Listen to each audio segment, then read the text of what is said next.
সুপ্রিয় দর্শক সকলকে আন্তরিক শুভেচ্ছা জানিয়ে শুরু করছি টিভেন24 টেলিভিশনের স্বাস্থ্য বিষয়ক বিশেষ আলোচনা অনুষ্ঠান টিভেন ওয়েলনেস। অনুষ্ঠানটি বরাবরের মতো সম্প্রচারিত হচ্ছে নিউ ইয়র্কে টিভেন24 টেলিভিশন থেকে এবং আপনাদের সাথে আমি আছি ডক্টর হাফসা ইমাম।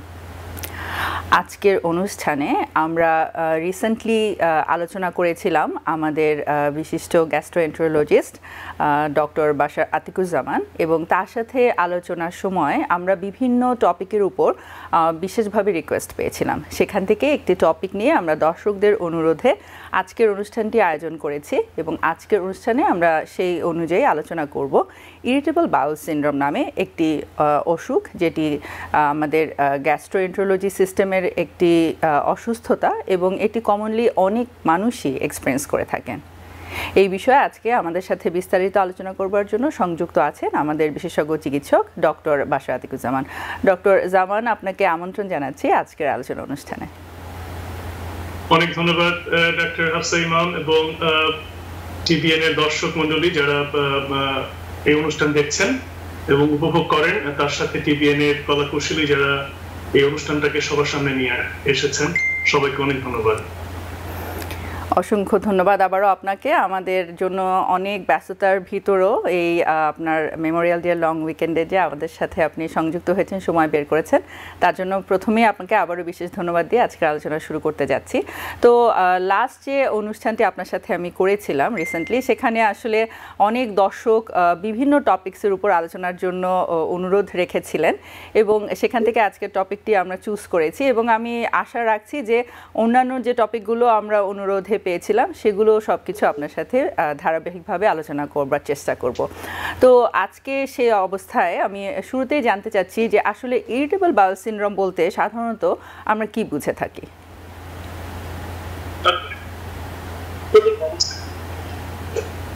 এটা কম বেশি অনেক রোগী বা অনেক মানুষেরই জানা। আমি ইরিটেবল বাউল সিনড্রোমকে একটা রোগ বলবো না, আমি বলবো যে এটা অনেকগুলো উপসর্গের একটা সমষ্টিগত রূপ বা একটা সিনড্রোম। তো ইরিটেবল বাউল সিনড্রোম হলো অনেকগুলো উপসর্গ নিয়ে করা এবং দেখা যায় যে উপসর্গ বিস্তৃতি অনেক বড়।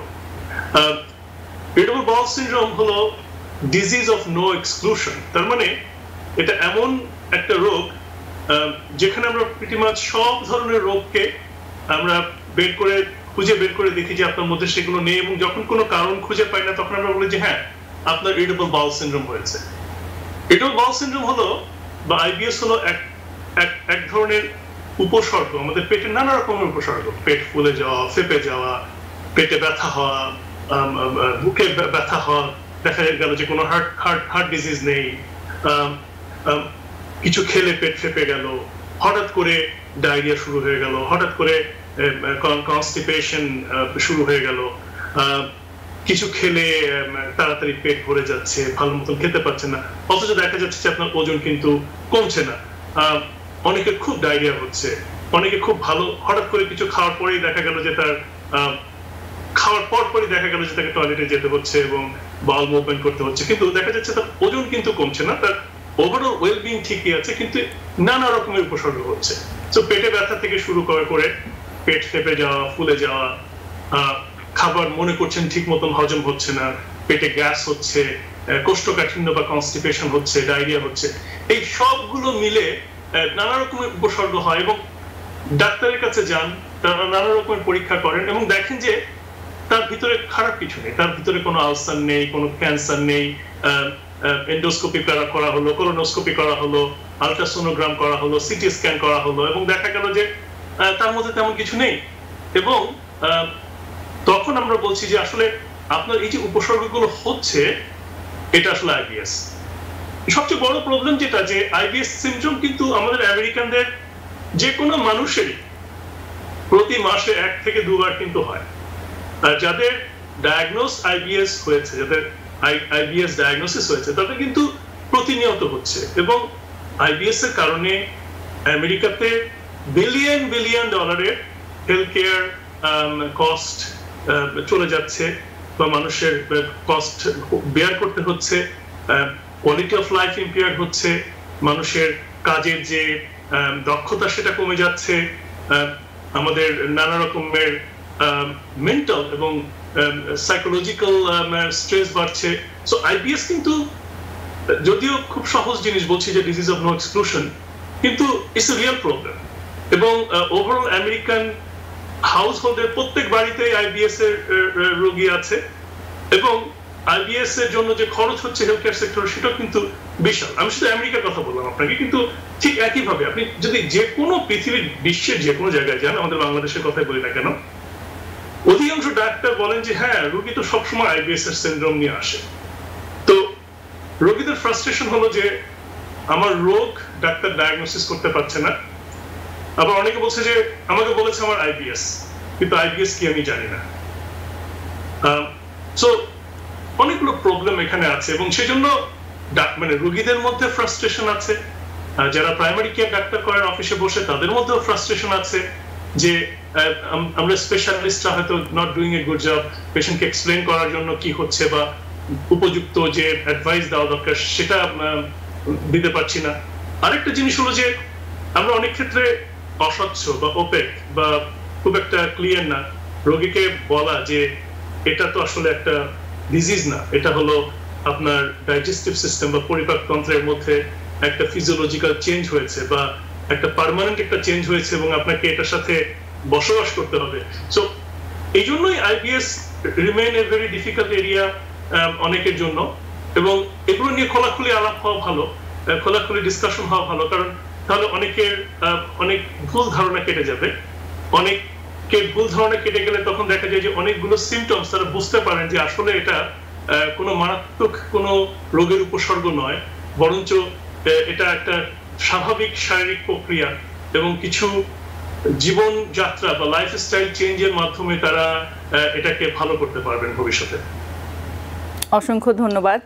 আমরা যদিও জানি যে আইবিএস আসলে কোনো ভয়াবহ কোনো অসুস্থতা নয়, কিন্তু একই সাথে আসলে যেসব পেশেন্টরা এই কমপ্লেনগুলো নিয়ে আসেন, খুব প্রধান যে সিচুয়েশনটি তারা কমপ্লেন করেন বা যে কারণে তারা ডাক্তারের কাছে আসেন, আইবিএস এক্সপিরিয়েন্স করবার কারণে তাদের আসলে অনেকেরই কোয়ালিটি অফ লাইফটা অনেক পুয়ার হয়ে যায়। কারণ খুব কমন যে সিচুয়েশনগুলো আপনি বললেন তার ভিতরে প্রধানত হঠাৎ করে পেটে ব্যথা শুরু হওয়া এবং যে একটা আর্জেন্সি বা আর্জ এক্সপেরিয়েন্স করা যে এই মুহূর্তেই তাকে আর্জেন্টলি রেস্টরুমে যেতে হবে। এখন দেখা যাচ্ছে সে হয়তো বা অনেক গুরুত্বপূর্ণ কাজের ভিতরে আছে বা কোনো একটি সিচুয়েশনে বা কোনো অফিসিয়াল কোনো অ্যাক্টিভিটিসের ভিতরে আছে যেখানে তাকে একটি লং টাইম একটি সার্টেন এনগেজমেন্টের ভিতরে থাকতে হচ্ছে। তো সে অবস্থায় কিন্তু আসলে এটি খুবই চ্যালেঞ্জিং এবং পেশেন্ট গ্র্যাজুয়ালি যেটা হয় আমি দেখেছি যে কনফিডেন্স লুজ করেন এবং সে সবসময় এটা একটা এক্সট্রা স্ট্রেস অ্যাড করে। তো সেই অবস্থা থেকে আপনার কাছে জানতে চাইবো যে আপনি পেশেন্টদেরকে এই ধরনের সিচুয়েশনে কিভাবে অ্যাডভাইস করেন এবং কোপ আপ করবার জন্য কি ধরনের স্ট্র্যাটেজি ফলো করতে বলেন? ধন্যবাদ। আসলে ধরেন প্রথমে যেটা বললাম ইরিটেবল বাউল সিনড্রোম বা আইবিএস এর অনেক উপসর্গ আছে। যেমন আপনি যেটা বললেন যে হঠাৎ করে দেখা যাচ্ছে পেশেন্ট আসছে বলছে যে আমার খুব পেটে ব্যথা হচ্ছে, মাঝে মধ্যে পেটে ব্যথা এত হয় যে রাতের ঘুমানোর মাঝখানে পেটে ব্যথায় আমি ঘুম থেকে উঠে পড়ি। অনেকে বলছে যে আমার খুব গ্যাস হচ্ছে, রাতে ঘুমাতে পারছি না, আমাকে রাতে টয়লেটে যেতে হচ্ছে, এবং গেলে যখন আমি টয়লেট করছি হঠাৎ করে একটু গ্যাস বের হয়ে গেল, একটু ডায়রিয়া হলো, তারপর আমি রিলিফ ফিল করলাম। আবার কিছু পেশেন্ট বললো যে আমি কিছু খেলে আমার পেট ফেপে যাচ্ছে, আমার পেট ঠিক মতন ক্লিয়ার হচ্ছে না। কিছু পেশেন্ট বলছে যে আমার সবসময় কোষ্ঠকাঠিন্য হয়ে থাকে, পেট ক্লিয়ার হয় না, কনস্টিপেশন হয়, 2-3 দিন পর আমি আমার কনস্টিপেশন হচ্ছে, টয়লেটে যাচ্ছি, মাঝখানে যেতে পারছি না। আবার আরেকটা পেশেন্ট বলছে যে আমার হঠাৎ করে কনস্টিপেশন হচ্ছে, আমি কিছু ওষুধ খাচ্ছি, কনস্টিপেশন রিলিফ হয়ে যাওয়ার সাথে সাথে আমার ডায়রিয়া শুরু হয়ে যাচ্ছে। নানা রকমের সিমটম হচ্ছে। এখন যখন কোনো পেশেন্ট কোনো স্পেসিফিক সিমটম নিয়ে আমাদের কাছে আসে বা বলেন, তখন কিছু কিছু জিনিস আমরা রুল আউট করার চেষ্টা করি বা যেচে বাছাই করার চেষ্টা করি যে আপনার অন্য কোনো প্রবলেম আছে কিনা। যেমন ধরেন আমাদের বাঙালিদের মধ্যে শতকরা 50% মানুষ 40 বছর বয়সের পরে কিন্তু ল্যাকটোজ ইনটলারেন্স হয়ে যায়। তাদের মানে তারা দুধ এবং দুধ জাতীয় খাদ্য কিন্তু তারা হজম করতে পারেন, সহ্য করতে পারেন, খেয়ে ফেলেন। কারণ চায়ের মধ্যে দুধ দেন, কনডেন্স মিল্ক দেন, অনেকে একটু মিষ্টি খান, অনেকে একটু দই খান, অনেকে একটু চিজ খান, অনেকে জাস্ট রেগুলার মিল্ক খেয়ে ফেলেন, জানেনও না। এবং যখন ওই দুধ জাতীয় খাবার খান, মজা করে খেয়ে ফেললেন, অনেকে চিন্তাও করেননি যে উনি একটা বাসায় গেলেন, ভালো খাবার টাবার খেলেন, তারপরে একটা মিষ্টি খেয়ে ফেললেন বা 2 চামচ দই খেয়ে ফেললেন, তারপরে হলো কি উনি জানেন না যে উনি ওনার শরীরে ল্যাকটেজ বলে যে এনজাইমটা সেটা কাজ করছে না, কমে গেছে। যেটা আমাদের বাংলাদেশিদের মোটামুটি ধরতে পারেন যে 40 বছরে শতকরা 50, 60, 70 ভাগ মানুষও দেখা যায় যে কোনো কোনো শরীরে ল্যাকটোজ কাজ করে না। তো তাদের এই দুগ্ধজাত খাবার হজম করার সমস্যা হয়, এই দুধগুলো পেটের মধ্যে যায়, ঠিক মতন অ্যাবজর্ব হয় না, তখন প্রচুর গ্যাস ক্রিয়েট করে, পেটের মধ্যে ভট ভট করে শব্দ হয় এবং গ্যাস তৈরি হয়, পেট ফেপে যায়, রাতের মাঝখানে তাদেরকে টয়লেটে যেতে হয়, তারপরে যখন তারা ওই গ্যাসগুলো বের করে দেন তারপরে তারা রিলিফ ফিল করেন, কিন্তু রাতের ঘুমের 12টা বেজে যায়। এবং জেনে না জেনে কিন্তু তারা করে যাচ্ছেন। কিন্তু একটা মেজর প্রবলেম যেটা খুব ইজিলি সলভ করা যায় যে তাদের ল্যাকটোজ ইনটলারেন্স আছে কিনা। অনেক ডাক্তার বলছে হ্যাঁ হ্যাঁ আপনার তো আইবিএস হয়েছে ভাই, আমি একটা ওষুধ দিয়ে দিচ্ছি, কিন্তু ওষুধ দিলে তো কাজ হবে না। এখানে যেটা ইম্পর্টেন্ট সেটা হলো যে ওনার ল্যাকটোজ ইনটলারেন্স আছে কিনা সেটা বের করা। তো ল্যাকটোজ ইনটলারেন্স হলো একটা জিনিস যেটা কিন্তু কিউরেবল। তার মানে আপনি দুধ জাতীয় খাবার খেতে পারেন, কিন্তু ল্যাকটোজ ফ্রি জিনিস খেতে হবে, কিংবা দুধ জাতীয় খাবার খেলে সাথে সাথে ল্যাকটেট ট্যাবলেট খেতে হবে। এবং কালচারালি আমাদের দেশে বাংলাদেশিদের মধ্যে যাদের একটু বয়স হয়ে যায়, তাদের একটু গ্যাস হওয়া, একটু পেট ফেপে যাওয়া, তাদের মানে প্রায় মানে ফ্ল্যাটাস চলে যাওয়া, এটা ইজ কালচারালি অ্যাকসেপ্টেবল হয়ে যায়। কিন্তু obviously it is a symptoms, it is a syndrome, এবং এটা হচ্ছে একটা স্পেসিফিক কারণে, তার মানে শরীরের একটা এনজাইম প্রডিউস করতে পারছেন না সেজন্য। তো এটা একটা ইম্পর্টেন্ট জিনিস এবং এটা ডাক্তারের দায়িত্ব মনে করা এবং ওই ল্যাকটোজ ইনটলারেন্সের টেস্ট করা। কিংবা খুব সিম্পল জিনিস, একদম রেগুলার মিল্ক, বড় 1 গ্লাস মিল্ক খেয়ে দেখতে পারেন ওটা খেলে আপনার কি রিয়াকশন হচ্ছে। যদি দেখেন বড় 1 গ্লাস মিল্ক খেলে আপনার পেট ফেপে যাচ্ছে, ফুলে যাচ্ছে, ডায়রিয়া হচ্ছে, পেটে ব্যথা করছে, ধরে নিতে হবে যে আপনার ল্যাকটোজ ইনটলারেন্স আছে। ডাক্তারের কাছে যাওয়ারও দরকার নেই, তখন আপনি কি করবেন, ল্যাকটেড মিল্ক খাবেন, কিংবা ল্যাকটোজ ফ্রি মিল্ক খাবেন, কিংবা ল্যাকটেড ট্যাবলেট খাবেন। তো এটা একটা জিনিসের কথা বললাম। এবার বলি আমাদের সব বাংলাদেশিদের কথা। যেমন ধরেন বয়স আপনার হয়ে গেছে 40-এর বেশি, সাধারণ বাঙালিদের 40-এর পরে আমাদের খাবার হজম করার বিভিন্ন রকমের এনজাইম থাকে, বিশেষ করে কমপ্লেক্স কার্বোহাইড্রেট। কমপ্লেক্স কার্বোহাইড্রেট কোনগুলোকে বলি, যেগুলোর মধ্যে যেমন অনেক ফাইবার আছে কার্বোহাইড্রেটের মধ্যে, যেমন শাকসবজি, যেমন আমাদের ডাল, যেমন আমাদের পেঁয়াজ, মটরশুঁটি, হ্যাঁ, এগুলো যখন আপনি খাবেন, খেলে হয় কি পেটের ভিতরে যে কমপ্লেক্স কার্বোহাইড্রেট তৈরি করার জন্য যে সেলুলোজ থাকে বা কমপ্লেক্স যে ব্যাপারগুলো থাকে, সেগুলোকে ডাইজেস্ট করার জন্য যে এনজাইম, সেগুলোকে কি আমরা হারিয়ে ফেলি, বিশেষ করে বয়স হয়ে গেলে আরো বেশি হারিয়ে ফেলি। তো তখন কি হয়, তখন ওগুলো পেটের মধ্যে দীর্ঘ সময় থাকলে ডাইজেস্ট হয় না, প্রচুর গ্যাস প্রোডাকশন করে, বিশেষ করে ডাল জাতীয় খাবারে, এবং প্রবলেম হয়। হ্যাঁ, আমার তো পায়খানা সবসময় একটু নরম নরম হচ্ছে, ডাল খেলে হয় নাকি? হ্যাঁ, ডাল খেলে একটু হয়, কিন্তু ডাল ছাড়া আমরা থাকতে পারি না।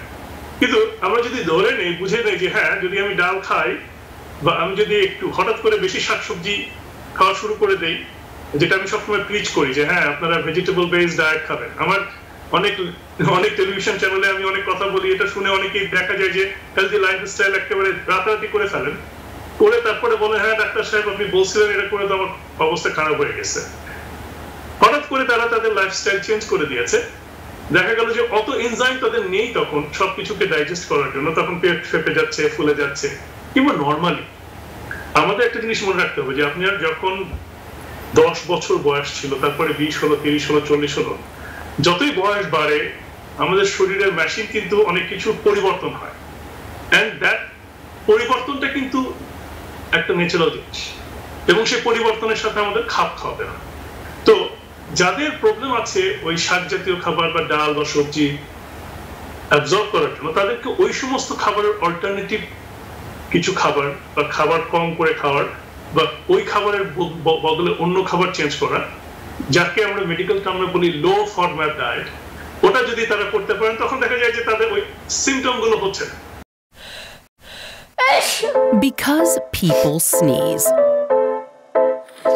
Because not everyone washes their hands. Because kids touch a lot of things. Set a date to get your COVID shot and RSV if eligible. Because if you're wondering, should I get my COVID shot? Think about other people. Learn more at nj.gov/health/vaccines. আমি যদি ওটাকে IBS symptom বলে চালিয়ে দিই তাহলে কিন্তু ঠিক হলো না, কারণ আপনার একটা কমপ্লেক্স কার্বোহাইড্রেট অ্যাবজর্ব করার বা ডাইজেস্ট করার ক্ষমতা নেই শরীরে। সো হয় কি অনেক রকমের রোগ আমরা কিন্তু সঠিক ডায়াগনোসিস করছি না, হয়তো ডাক্তারের সময় নেই, কিংবা আমরা যারা রোগী তারা তো জানছি না। সো এই জন্য অনেক ইভেন গ্যাস্ট্রেন্টোলজিস্টরাও অত ইনডেপথ চিন্তা করার সময় পান না বা রোগীকে প্রশ্ন করার সময় পান না, এবং এগুলো ওভারলুকড হয়ে যায়। এখন আসি একটা খুব ইম্পর্টেন্ট কথা নিয়ে, সেটা হলো সবচেয়ে সবার জন্য খুব দরকারি জানা।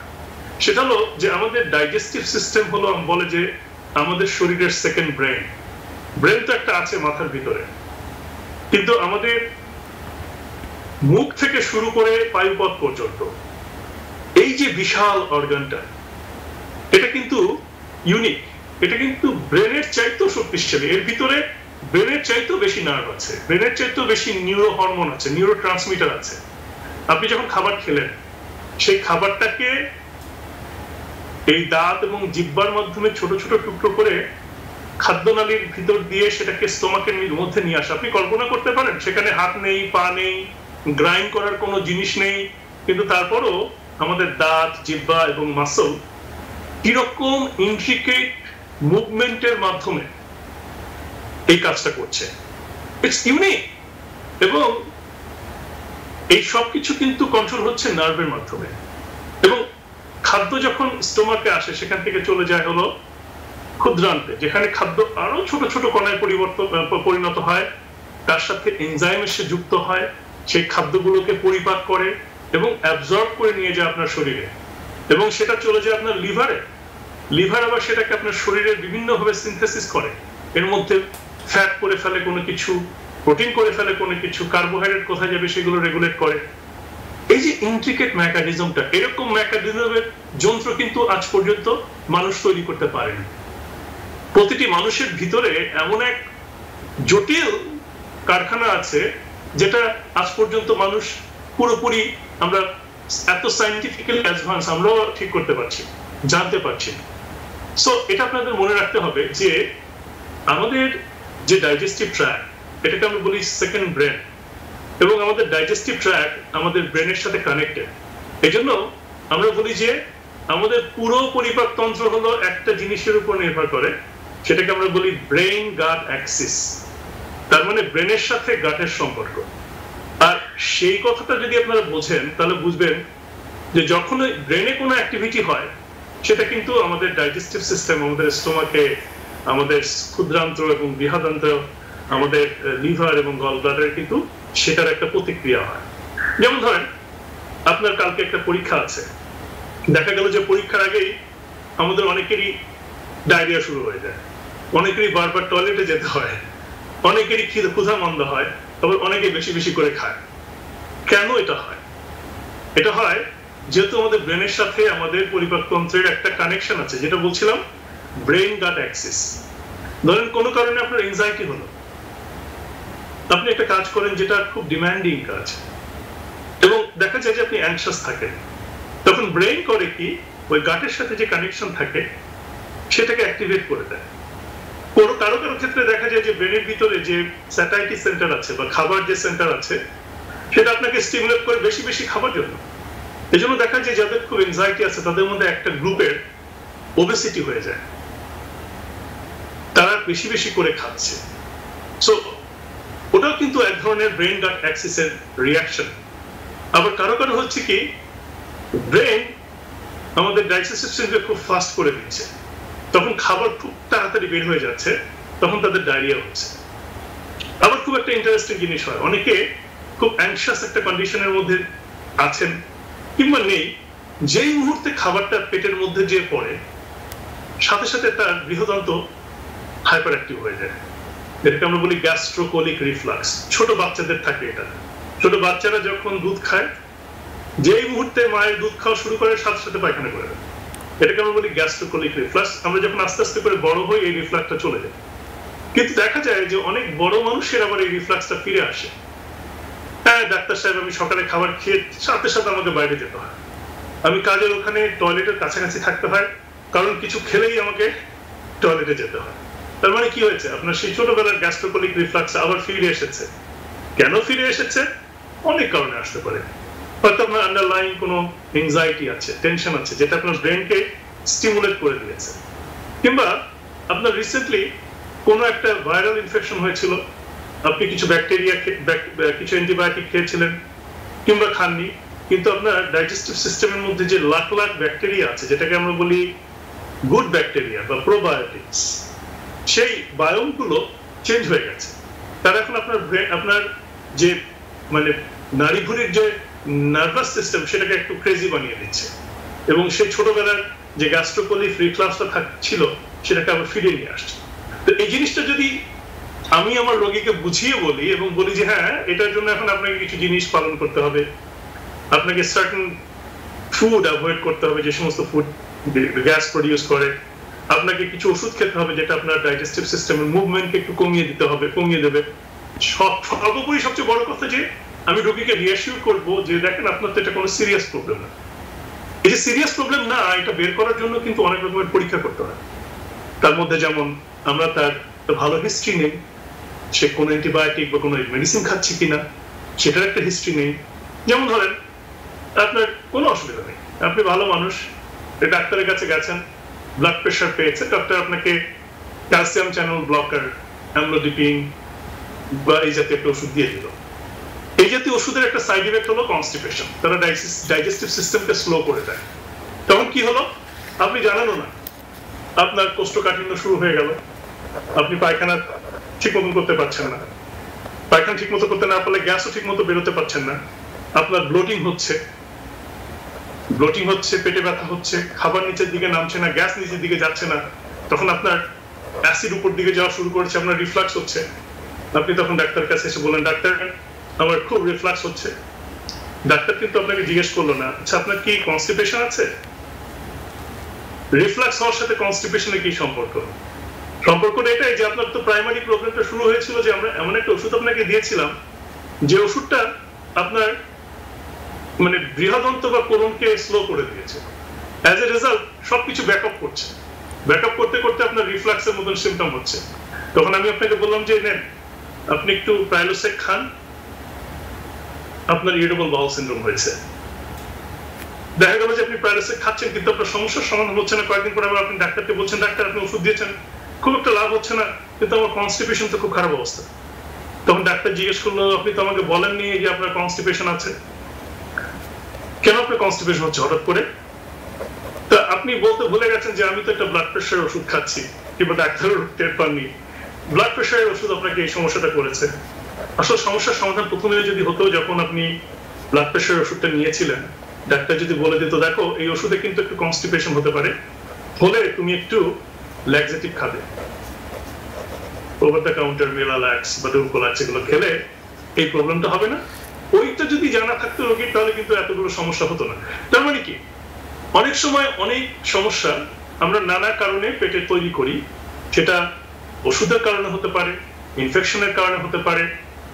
তো ওগুলোর জন্য প্রপার হিস্ট্রি নিতে হবে, তারপরে প্রপার ইনভেস্টিগেশন করতে হবে। যেমন ধরেন অনেকেই পেটের ব্যথা নিয়ে আমার কাছে আসছেন এবং আমি সিমটম দেখে মনে করছি যে তার হয়তো একটা ব্যাকটেরিয়াল ইনফেকশন হতে পারে, এটাকে আমরা বলি হেলিকোব্যাক্টার পাইলোরি ইনফেকশন। স্টোমাকে খুব কমনলি হয়, বাংলাদেশিদের মোটামুটি 50% বেশি বাঙালির এই মুহূর্তে এইচ পাইলোরি ইনফেকশন আছে, বিশেষ করে যারা বড় বড় শহরে থাকেন।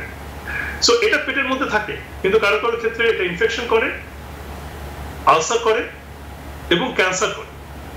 এইচ পাইলোরি হলো ক্যান্সার, বাংলাদেশিদের যে ক্যান্সার হয় স্টোমাকে তার একটা অন্যতম কারণ হলো এইচ পাইলোরি এবং স্মোকিং। তো ওটা কিন্তু ডায়াগনোসিস করা খুব দরকার। তার মানে ডাক্তার শুধু এন্ডোস্কোপি করবেন না, বায়োপসি করে দেখবেন যে তার ওই সমস্ত প্রবলেম আছে কিনা। তার তারপর রুল আউট করবেন তার আইবিএস আছে কিনা, সো ওটা রুল আউট করতে হবে। তো এটা একটা ইম্পর্টেন্ট জিনিস। মানে আইবিএস এর কথা যদি বলি, অনেক কিছু আছে যাকে আমরা ভুলভাবে আইবিএস বলে ফেলছি, কিন্তু দেখা যাচ্ছে যে আমরা ডিটেলস ইনভেস্টিগেশন করছি না। আমি আপনাকে একটা ছোট্ট গল্প বলি। সেদিন আমার কাছে একটা পেশেন্ট এসছে জর্জিয়া থেকে আমাদের ক্লিনিকে। তো উনি দেখাতে এসছেন, অনেক ডাক্তারকে দেখিয়েছেন। তো উনার সব ধরনের খাবারে উনি বলছেন যে আমার অ্যালার্জি সিমটম হচ্ছে, প্রবলেম হচ্ছে। তো তখন বললো যে আমার এন্ডোস্কোপি করেছে, কিছু পায়নি। আমি রিপোর্টটা দেখলাম যে তাকে এন্ডোস্কোপি করেছে, জাস্ট এইচ পাইলোরি টেস্টিং করেছে, নেগেটিভ এসছে। তো আমি তাকে দেখলাম এবং ভদ্রলোকের কিন্তু ওজন কমে যাচ্ছে, মানে তার মানে খাবার ঠিক মতন হজম হচ্ছে না। তো তখন আমি তাকে এন্ডোস্কোপি আবার করলাম। কিন্তু আমরা যখন এন্ডোস্কোপি করি আমরা তাকে স্মল ইন্টেস্টাইনাল বায়োপসি নিই, এবং ওই বায়োপসিটা যখন নিলাম দেখলাম যে তার গ্লুটেনে অ্যালার্জি আছে, যেটাকে আমরা বলি সিলিয়াক ডিজিজ। তার মানে যে কোনো জিনিস আপনার গম থেকে আসে সেগুলোতে অ্যালার্জি আছে। গমের মধ্যে গ্লুটেন বলে এক ধরনের প্রোটিন থাকে, তার মানে ময়দা জাতীয় জিনিস। সবাই তো রুটি খায়, ব্রেড খায়, ক্রসান খায়, বিস্কিট খায়, যাই খাবেন না কেন সব জায়গায় আছে আপনার হুইট। সো হুইটে যদি অ্যালার্জি থাকে এবং সেটা যদি আপনার স্মল ইন্টেস্টাইনকে ইরিটেট করে, ইনফ্লেম করে দেয়, অ্যাবজর্ব না করে, তার তো সমস্যা হবে। সো তার প্রবলেমটা দেখা গেল যে খুব সিম্পল একটা সমস্যা, যেটা আমেরিকানদের মধ্যে খুব কমন হয়, সেটাকে বলে আমরা সিলিয়াক ডিজিজ। তাহলে তার কিন্তু আইবিএস ছিল না, তার ছিল একটা কমপ্লিটলি ডিফারেন্ট ডিজিজ। আমি আপনাকে আরেকটা গল্প বলি। আমার কাছে আরেকটা পেশেন্ট এসছে, তার খুব পেটে ব্যথা হয়ে যায়, পেট ফেপে যায়, হ্যাঁ, কিছু খেলেই পেট ভারী ভারী হয়ে যায়। উনি আসলেন, ওনাকে এন্ডোস্কোপি করে দেখি যে ওনার পেটের ভিতরে এক গাদা খাবার, সে খাবারগুলো ডাইজেস্ট হচ্ছে না। পেশেন্টের কিন্তু কোনো ডায়াবেটিসও নেই। অনেক সময় ডায়াবেটিস সাথে এক ধরনের কন্ডিশন ডেভেলপ করে, যেটাকে আমরা বলি গ্যাস্ট্রোপ্যারাসিস বা লেজি স্টোমাক, খাবার ঠিক মতন মুভ করে না। তো তখন তাকে আমরা গ্যাস্ট্রিক এমটিং বলে একটা টেস্ট করে দেখলাম যে স্টোমাক ঠিক মতন ক্লিয়ার হয় কিনা। নর্মালি আপনি যখন খাবার খান, আপনার পাকস্থলী থেকে খাবার যেতে সময় লাগে মাত্র 90 মিনিট ম্যাক্সিমাম, কিন্তু এই ভদ্রলোক 90 মিনিটে 10 ভাগ মতো খাবারও কিন্তু তার যাচ্ছে না। তার মানে তার পেটের ভিতর সমস্ত খাবার পড়ে থাকছে, পেট ফেপে যাচ্ছে, ফুলে যাচ্ছে, কোনো কোনো সময় বমি বমি ভাব হচ্ছে, নিউট্রিশনাল ডেফিসিয়েন্সি হচ্ছে। তখন আমরা গ্যাস্ট্রিক এমটিং করে দেখলাম সিগনিফিকেন্ট প্রবলেম আছে। তারপরে আমরা তাকে বায়োপসি করেছিলাম স্মল ইন্টেস্টাইনে। স্টোমাকে দেখি যে তার বায়োপসিতে এসেছে যে তার ইসোনোফিল বলে একটা জিনিস খুব বেশি। ইসোনোফিল আবার ইন্ডিকেট করে যে তার অ্যালার্জিক কোনো প্রবলেম আছে, কোনো খাবারে অ্যালার্জি আছে বা কোনো কিছুতে অ্যালার্জি আছে। তখন তাকে আমরা অ্যাডভাইস করলাম যে দেখো, তোমার তো এটা একটা ইসোনোফিলিক ইসোফেজাইটিস বা ইসোনোফিলিক গ্যাস্ট্রাইটিস বা ইসোনোফিলিক এন্টেরাইটিসের মতন হয়েছে। তার ব্লাড কাউন্ট করে দেখা গেল যে তার eosinophil count is very high. তার মানে তার প্রবলেমটা হলো এক ধরনের অ্যালার্জি হয়েছে এবং যেটা তার ডাইজেস্টিভ সিস্টেমকে ইফেক্ট করছে। তখন আমরা তাকে একটা অ্যালার্জি ডাক্তারের কাছে পাঠালাম এবং সে জর্জিয়াতেই একজন অ্যালার্জি ডাক্তারকে দেখালো। দেখিয়ে দেখলো যে তার অনেক রকমের খাবারের অ্যালার্জি আছে। তার মধ্যে কয়েকটা খাবার ভেরি কমনলি সে খায়, সেটা হলো seafood, shellfish allergy. খুব কমন খাবার, আমরা চিংড়ি মাছ খাই না, তো ওই শেল ফিশের অ্যালার্জি। তো শেল ফিশটা তাকে বাদ দিতে বললো, তাকে হুইটটাও বাদ দিতে বলতেছে। ওমা বলার পরে দেখা গেল যে উইদিন, এবং যেহেতু তার অ্যালার্জি প্রবলেম হয়েছে, আমি তাকে স্মল ডোজ অফ স্টেরয়েড দিলাম কিছুদিনের জন্য। তার 4 সপ্তাহের মধ্যে আকাশ পাতাল তফাৎ, তার সিমটম চলে গেছে, সে ওয়েট গেইন করেছে। পেশেন্ট যখন আমার কাছে ফিরে এসেছে, হি গেইন 3 মাস পরে দেখলাম যে তার 10 পাউন্ডের মতো ওজন গেইন করে ফেলেছে। আমি বললাম যে আপনি একটু খাওয়া কমান না। তো তার ওভারঅল সিমটমের ইমপ্রুভ হয়েছে, কিন্তু তার প্রবলেমটা কি ছিল? তার প্রবলেমটা ছিল যে তার এক ধরনের অ্যালার্জি আছে, যে অ্যালার্জিটা তার ডাইজেস্টিভ সিস্টেমকে ইফেক্ট করছে। তো কিন্তু এই লোকের কিন্তু আইবিএস ছিল না, এই লোকের প্রবলেম ছিল। তো আমরা অনেক কিছুকে আইবিএস বলছি এবং আইবিএস ইজ রিয়েল। তার মানে কি, আপনার ডাইজেস্টিভ ট্র্যাক্টের নার্ভাস সিস্টেম কিন্তু অনেক সময় নার্ভাস হয়ে যায়। কিন্তু আমাদের মনে হয় যে অনেক রোগীদের আমরা ঠিক মতন অন্যান্য কন্ডিশন ডায়াগনোসিস করতে পারছি না, এবং সেজন্য তাদের ইরিটেবল বাউল সিনড্রোম হচ্ছে। সেটা খুব ইম্পর্টেন্ট জানার জন্য। অসংখ্য ধন্যবাদ।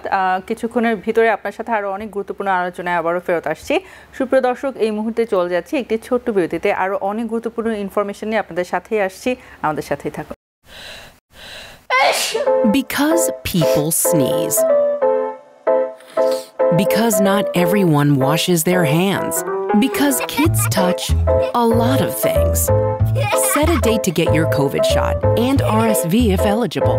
Because if you're wondering, should I get my COVID shot? Think about other people. Learn more at nj.gov/health/vaccines. সুপ্রিয় দর্শক, বিরতির পর আবারও ফেরত আসছি আপনাদের সাথে আজকের আলোচনা ইরিটেবল বাউল সিনড্রোম। আমরা আলোচনায় ছিলাম এর বিভিন্ন সিমটম এবং সিচুয়েশনগুলো নিয়ে। ডক্টর জামানের সাথে আবারও আলোচনায় ফেরত যাচ্ছি। আপনার কাছে আমরা অনুষ্ঠানের আসলে প্রায় শেষ পর্যায়ে চলে এসেছি। আপনার কাছে খুব গুরুত্বপূর্ণ যে প্রশ্নটি সব পেশেন্টরাই আসলে কমনলি জানতে চান যে ইরিটেবল বাউল সিনড্রোমের কি কোনো পার্মানেন্ট ট্রিটমেন্ট আছে কিনা, যেটা করে সে সম্পূর্ণ সুস্থ হয়ে যেতে পারে? প্রথম কথা হলো যে আপনার আসলে ইরিটেবল বাউল সিনড্রোম আছে কিনা সেটা ডায়াগনোসিস করা দরকার। যেটা আমি বলেছিলাম যে ইরিটেবল বাউল সিনড্রোমটা হলো এ কন্ডিশন, আমি ডিজিজ বলছি নাকি, এ কন্ডিশন অফ এক্সক্লুশন, তার মানে আপনার কোনো ডিজিজ নেই।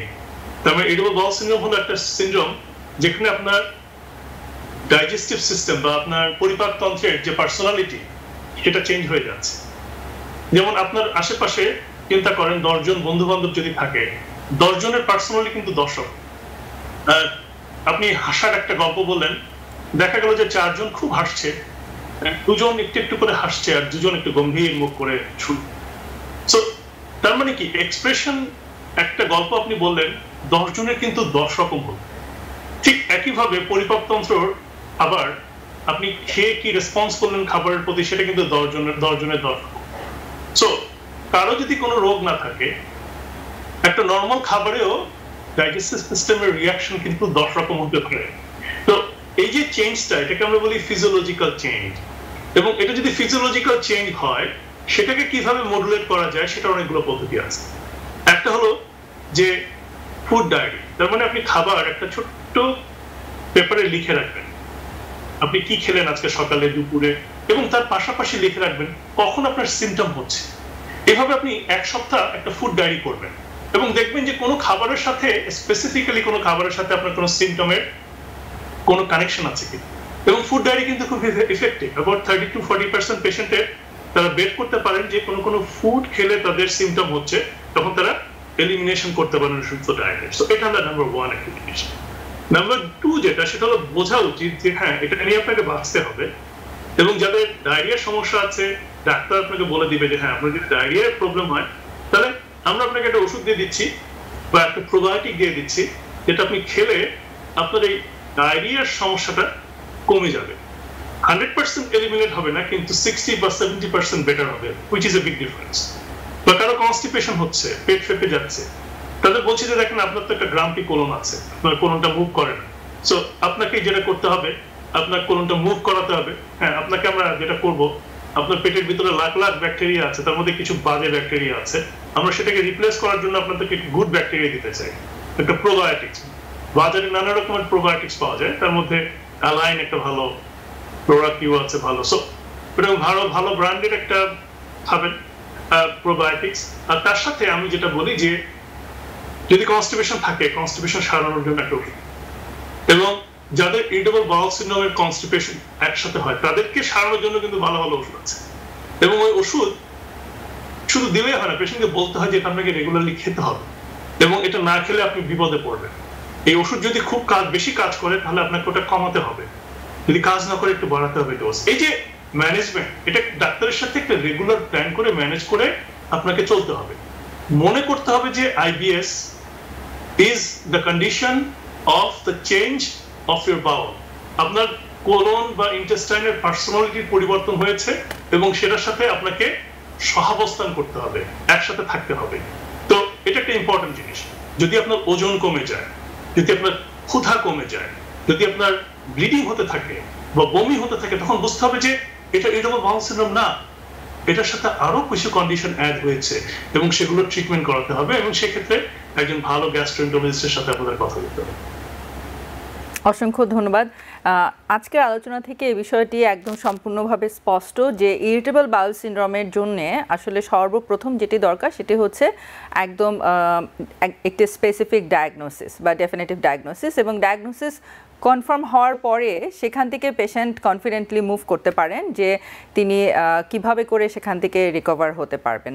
আমি কমনলি পেশেন্টদের ক্ষেত্রে যেটা দেখেছি যে তারা খুব একটি অ্যাডাল্ট লাইফে বা স্টুডেন্ট লাইফে যখন তিনি বাড়ির বাইরে যে ইন্ডিপেন্ডেন্টলি পেশেন্ট তার লাইফ ডিল করা শুরু করেন, এবং সে সময় যে বিভিন্ন ধরনের লাইফের চ্যালেঞ্জ এবং সেখান থেকে যে ধরনের নিউ ইমোশনাল স্ট্রেস তারা এক্সপিরিয়েন্স করেন, অনেকেরই খুব কমন কমপ্লেইন যে জীবনে সেরকম একটি সিচুয়েশন থেকে কিন্তু তারা প্রথম ইরিটেবল বাউল সিনড্রোম এক্সপিরিয়েন্স করা শুরু করেন।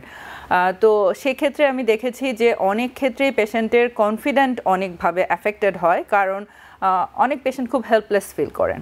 তো সর্বশেষ প্রশ্ন হিসাবে আপনার কাছে জানতে চাইব যে আপনি পেশেন্টদেরকে এই সিচুয়েশন ডিল করবার জন্য এবং এখান থেকে একটি সুস্থ জীবনের দিকে অগ্রসর হবার জন্য কি অ্যাডভাইস প্রোভাইড করবেন? খুব ইম্পর্টেন্ট প্রশ্ন করেছেন। সেটা হলো যে আপনার যে কোনো স্ট্রেসফুল কন্ডিশনে বা আপনার সিচুয়েশন চেঞ্জ হলো, এই রোগীগুলোকে আমরা বেশি দেখি, হঠাৎ করে ডরমে গেছে। আমি মেডিকেল ইউনিভার্সিটি মেডিকেল কলেজে ইনভলভ, আমার নিজের ছাত্ররা কিংবা ইউনিভার্সিটি অফ সেন্ট্রাল ফ্লোরিডা প্রচুর ছাত্র আমাদের কাছে আসে, হেলথ সায়েন্স সেন্টার থেকে পাঠায়। তো ইউ আর ভেরি রাইট, আমি যেটা বলেছিলাম যে ব্রেন গাট অ্যাক্সিস, ব্রেনের সাথে গাটের সম্পর্ক আছে। তো যাদের হঠাৎ করে এনজাইটি বেড়ে যাচ্ছে বা যাদের ডিপ্রেশন হচ্ছে, এটা কিন্তু পরিপাকতন্ত্রের উপরে প্রভূত প্রভাব বিস্তার করে, এবং সেটার জন্য কিন্তু ওই সমস্ত জায়গায় আমরা কিন্তু তাদেরকে এনজাইটি কমানোর জন্য ওষুধ দেই। আমাদের এই ডাইজেস্টিভ সিস্টেমেই আমরা যেটা স্পেশালিস্ট, তখন তাদেরকে কিছু ওষুধ দেই যাতে এই এনজাইটি, নার্ভের এনজাইটিটা একটু কমানো যায়। আমরা নরট্রিপটিলিন দেই, অনেকে ফ্লোক্সিটিন দেই। সো এই সমস্ত রোগীগুলোকে ভালোভাবে কাউন্সেলিং করা, এবং তাদের যদি আন্ডারলাইং ডিপ্রেশন থাকে বা এনজাইটি থাকে, সেগুলোকে কিন্তু রেকগনাইজ করা এবং সেগুলোর জন্য কাউন্সেলিং করা এবং ট্রিটমেন্ট করা কিন্তু খুব দরকার। যখন একটা ছাত্র বুঝে যে তার এনজাইটি হচ্ছে, সময় মতন যদি ধরতে না পারে, it leads lot of problem. দেখা যায় যে তারা ক্লাসে ভালো করছে না, কোর্স ড্রপ আউট করছে, কোর্স শেষ না করে বাসায় চলে আসছে, অনেকে দেখা যাচ্ছে যে ইউনিভার্সিটিতে কন্টিনিউ করতে পারছে না, অনেকে আরো মেজর কনসিকুয়েন্সও দেখছি আমাদের বাঙালি কমিউনিটিতে। সো আমার মনে হয় যে it's very important to recognise it very early, এবং এটার পিছনে যদি ব্রেনের কোনো কারণ থাকে, এনজাইটি থাকে, ডিপ্রেশন থাকে বা সিচুয়েশনাল যে চেঞ্জ হয় সেটা যদি থাকে, সেগুলোকে কমব্যাট করা, এবং সেটার জন্য ট্রিটমেন্ট আছে, এবং সেই treatment indirectly irritable bowel syndrome related. So সেটা আমাদের মনে রাখতে হবে। যে কোনো ডিজিজকে খারাপ দেখার কোনো কারণ নেই। আপনার ব্লাড প্রেশার হলে যেমন করে আপনার ব্লাড প্রেশারের ওষুধ খেতে হয়, ডায়াবেটিস হলে ডায়াবেটিস ওষুধ খেতে হয়, অ্যাজমা হলে অ্যাজমার ওষুধ খেতে হয়, ঠিক তেমনি করে যে কারণে আপনার ইরিটেবল বাউল সিনড্রোমের উপসর্গগুলো হচ্ছে, সেটা যদি স্ট্রেসের কারণে হয়, সিচুয়েশনাল কোনো চেঞ্জের কারণে হয়, অবশ্যই সেটা ট্রিটমেন্ট করতে হবে। এবং প্রাইমারি জিনিসের যদি আপনি ট্রিটমেন্ট করেন, তখনই কিন্তু সেকেন্ডারি সিমটমের ট্রিটমেন্ট হয়ে যায়। মনে রাখবেন, আপনাকে প্রাইমারি কজের ট্রিটমেন্ট করতে হবে, তাহলে আপনার মেইন প্রবলেম সমস্যার সমাধান হবে। অসংখ্য ধন্যবাদ। সুপ্রিয় দর্শক, আমরা চেষ্টা করেছি সময়ের স্বল্প পরিসরে ইরিটেবল বাউল সিনড্রোমের গুরুত্বপূর্ণ ইনফরমেশনগুলো আপনাদের সাথে শেয়ার করবার জন্য। আগামীতে আমরা আবারও চেষ্টা করব এই বিষয়ে আরও বিস্তারিত আলোচনা নিয়ে আপনাদের সাথে ফেরত আসতে। আমাদের সাথে এতক্ষণ সরাসরি সংযুক্ত ছিলেন আমাদের বিশেষজ্ঞ চিকিৎসক গ্যাস্ট্রোএন্টারোলজিস্ট ডক্টর বাশার আতিকুজ্জামান।